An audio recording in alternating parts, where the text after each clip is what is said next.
learned colleagues and friends. Good morning to everybody. I am going to present today a paper on the role of low intensity shock wave therapy in severe erectile dysfunction, which is not responsive to several types of drugs that are available in the market right now. Now this study was done for the last 5 years at two institutes in Hyderabad, one is in Medipatnam and Gachibowli, and both are high volume hospitals with hundreds of patients ED coming for the treatment, and most of them have already actually treated by the quacks or indigenous medicines with no response.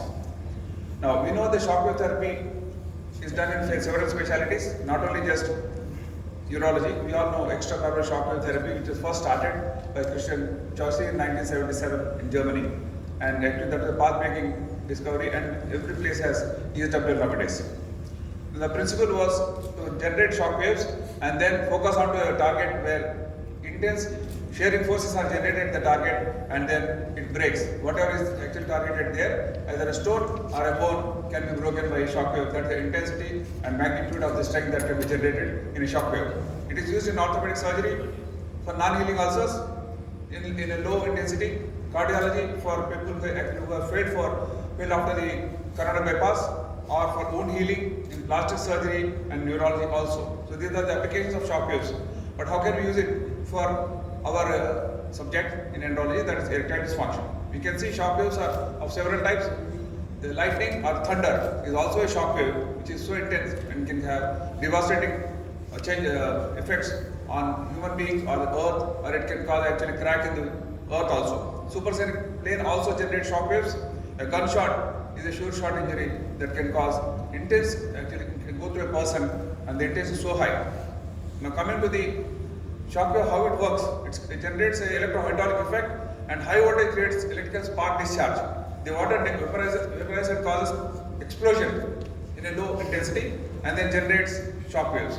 These are reflected by semi-ellipsoid and then focused onto the treatment area. We all know that it is done for ESWL. The probe is very big, the depth is more, because we are putting on the skin with a coupling agent or a gel. Lithotripsy is done in 1970s, then it came down to orthopedic surgeons, cardiology in 2000s, and since 2010 for erectile dysfunction, low intensity shock wave therapy has been quite popular. In fact, 2014 I picked up, European Association of Urology has given the approval for that. You can see the focal point for the lithotripter on the kidney stones area, it is quite long, whereas the probe itself is small. The focal point also is very small, because pineal organ is a small organ which is accessible, which is outside. We can hold it, and it's a soft tissue and sensitive tissue, and hence the shock wave intensity has to be very less. It's about 1/7 of the intensity that is generated by extracorporeal shock wave therapy, which is done for the kidney stones. Now see here, it causes shearing stress and intracellular and extracellular responses, and stimulates endothelial nitric oxide synthase and release of vascular endothelial factors, proliferating nuclear antigen, and then neovascularization. Why neovascularization? Because already the vessels which are supplied to the normal corpora cavernosa have been blocked either by disease or by age or by diabetes or hypertension or any sort of injury. Shock waves are successfully used since 2005 in several areas to treat reversible ischemic areas in the heart, particularly people who are unfit for bypass or who have already gone through 2 or 3 procedures for stenting. And it improves the volume of the flow, and in Hyderabad we have 2 centers where extracorporeal lithotripsy is done for the cardiac patients who have failed surgical procedures. Now how it helps in erectile dysfunction? See, this is a machine which is compact and mobile. It can be used in a small room also. The generator is an electromagnetic generator, and then you can see the probe which is filled with electrolyte solution on the top, which is soft and non-injurious. Now we have done this and in 422 patients on the pineal shaft. Actually, the treatment modality is we focus the shock waves onto 5 places, starting from the crus on both sides to mid shaft, proximal shaft, and distal shaft. And each procedure, each place, it takes 3 minutes and generating 300 shocks. So in 5 places, on the whole it takes 15 to 20 minutes, and then 1500 shocks are delivered at a low intensity. Most patients actually tolerate this procedure with no injury, no fear, and they like the procedure. In fact, when we actually try to start this procedure, we are scared whether the patient will actually accept, because the term itself is a little frightening. Shock wave means anybody thinks it will give a shock, either electrical or any other type of shock, but it's a very soft and friendly shock, which is non-invasive, which is simple. People understand. We give trial shocks for just few minutes on the thigh or groin area and ask them to see whether they can tolerate that. If they tolerate it, yes, that's good. Then slowly we go on to the penile area. You can see the shockwave therapy, how it actually opens the diameter of the vessels, because microliths on the wall of the blood vessel actually are removed. They are actually taken back to the bloodstream. Slowly the erection occurs. What the duration of this treatment is, it takes almost 20 minutes each session, and we are calling weekly twice for 3 weeks. On the whole, there are 6 sittings which have to be done. That's a minimum. For most patients after 6 sittings are very happy, but some people who are not happy, the total protocol is 12 sittings. So most Indian patients, they cannot afford much, and most are happy after 6 sittings. This is how it is. You can see the targeting is on the cavernous artery, not on the cavernosum. It can be done on cavernosum in patients with periodontal disease where there is a calcific plaque in the corpus cavernous itself, when the target is more clear. Otherwise, we only see the blood vessel and then at every point of blood vessel, because it's a blood vessel disease. Erectile dysfunction is not a disease of penis, but it's a disease of vascular system which actually undergone arteriosclerosis or calcification or microcirculation affected. You can see here, I am showing the video, we are covering it here for the purpose of the conference. But whatever we are doing with patient who is awake, who understands, who cooperates, and is never scared. The treatment protocol is weekly twice. You can see 2 into 6. Almost it takes 9 weeks if somebody has to go through 12 sittings. 12 sittings, almost 30% of patients have done. Basically, most of them are elderly patients. We get patients from Middle East also, where each one has several partners, and then their 80 years, 90 years patients have actually gone through 12 sittings more than youngsters. And people who are in dispute because of the erectile dysfunction have actually united together because the results were very good. Dr. Sreedhar, you have to finish. Yeah, last slide, sir. Therefore, out of 422 patients, the results are almost 70 to 80%. Our actual results are 78% of patients have improved after this therapy after 6 weeks, 6 sittings. And this is how it is done. And however we are actually judging our treatment is by penile doctor. You can see before procedure, the arteries are, the vessel is on the left side, it is interrupted, it has got poor flow. The peak systolic velocity should be more than 40 centimeters per second, whereas here on the right side, it's actually improved after 6 sittings. So that's how we assess. And erection rigidity score also is another indicator. Most of the patients who have done are happy. There was no patient who was actually unhappy, though the response was not so good.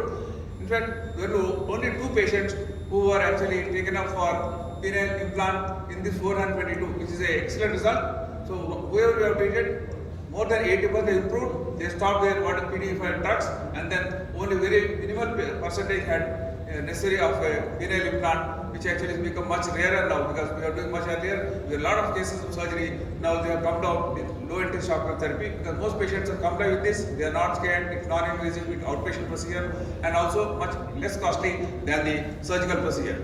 Thank you. Thank you very much, Dr. Sreedhar. Now the paper is open for discussion. Anyone has questions? Sir, I have one question. Do you supplement this therapy along with the phosphodiesterase 5 inhibitors, or it's only plain shockwave lithotripsy? Yeah, nice question, sir. Actually, the inclusion criteria is whoever has erectile dysfunction and was using drugs, we stop all the drugs 1 month before the treatment because they should not overlap to make out the actual impact of the low intense shock waves.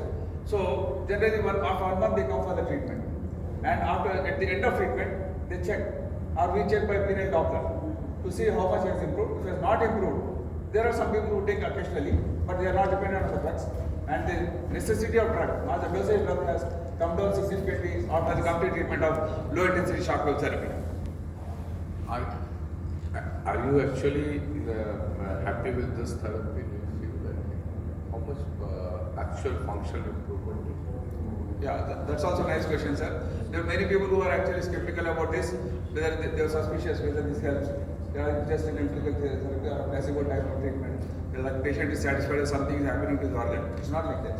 There is a scientific basis for this. There is electromagnetic shock waves which are generated. They are targeted correctly. There are parameters with which we are actually. This is only for vasculogenic importance, sir, not for all. If somebody has neurologic problems, somebody has injury, somebody has corporal fibrosis, we don't do this because vascular only microvasculature we are targeting because with age everybody has micro leaks in the wall of the vessels, which actually when you break them or distort them, the pulsatility of the vessel improves, and then the blood flow improves in a patient who is 60 years or 70 years. Ultimately, his age in the penile area becomes 25 at the end of treatment. That's the beauty of this, and success is the root cause of this treatment. Your last question, what is the financial aspect of this therapy? Sir, each sitting, earlier we were charging 7,500 per sitting, and then recently, 2017, it reached 10,000. 10,000 per sitting. On the hour it costs 50 to 60,000. If somebody pays at a time, we charge 45,000. Individually means it comes to 60,000. There is a lot of bargaining there, sir. Little bit of here and there we accept. Cost of the machine? Is 18 lakhs when we purchased, now it is around 21. We purchased 2015, sir. That's how actually I have a long follow-up with patients and the vast experience about these patients and how they think also. And they start liking the machine and me also because of the good results. Sorry, I'm late, so I don't know what was included. Yes, sir. How do you diagnose vasculogeny? What are your criteria of including the patients as vasculogenic dysfunction? Yes, sir. First thing is penile Doppler, sir. Penile Doppler. So penile Doppler with what? Yeah, with penile Doppler with peak systolic velocity. How do you conduct that test? With sildenafil, tadalafil, or with intrapenile prostaglandin? No, sir. We actually first we were doing with sildenafil, but it didn't work well. We are injecting pepper or prostaglandin. Prostaglandin costs 1,000 rupees. Pepper is hardly 10 rupees. So we are doing pepper, but many patients had a little bit of dots there and a little bit of pins there. So we switched on to prostaglandin, which is very good. It doesn't leave any trace of that injection. It's very fine. And then after that, the erection what comes is being assessed. How much prostaglandin do you give? 1,000 micrograms. It's a 1,000. prefilled syringe, yes. 1,000. 1,000 micrograms. Yes. And you go up to the time when he gets a full erection, or even if it does not get a rigid erection, No. you are okay with it? 30 minutes, sir. After 30 injection, minutes. 30 minutes is the criteria. After that, it doesn't pick up. See, at 10 minutes it's something, or 20 minutes something. And if it is 20 minutes, we see the erection, it doesn't pick up much. So we put a timeline of 30 minutes. And then that's the final thing where we assess it as a And linear at flow. what level of EDV you consider it as a vasculogenic? Not what level, sir. Most vascular EDs are very severe, grade 3. Grade 3.